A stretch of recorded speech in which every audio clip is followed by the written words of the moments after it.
Kuna mikutano ambayo tuliitwa sote, lakini watu wanatuma apology na wanatuma last minute, hawatumi mapema.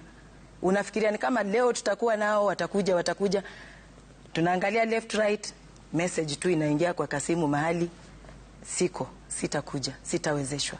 Lakini ni vyema pia mtu akituma apology inamaanisha agenda ambayo mtaongea anajua, lakini tu ni vile hatakuwa. Na kwa sababu hatutaki kuchafuana, kutukanana, kwa sababu lazima turudi tu, hata kama watachukua mwaka moja kukuja. Nafikiri leo hii kwa taifa kwamba vikao vimekuwepo, lakini kuna watu wengine ambao hawaji.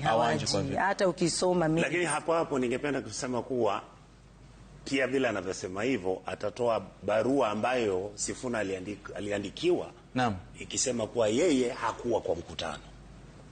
Usije tukasema hapa lakini hamna lazima kuwe na ushahidi. Seneta, sijakuja kuongelelea mtu hapa. Lazima kuwe na ushahidi. Naongelelea nyumba ya ODM. Ndio nasema mambo yoyote utayosema, Wakenya wanakusikiza, unasema ati kulikuwa na mikutano fulani ambazo wengine wetu hawakuja. Ningependa kusema hivi, kwa sababu alikosa kuwepo na ushahidi ambako walimwandikia vile sheria inasema, kusema makosa yako, tumekuwa tukikuita tukakwambia ukuje vipi, ukuje mahala fulani, haujafika. Jameni, kama barua kama hiyo haipo, hii ni propaganda.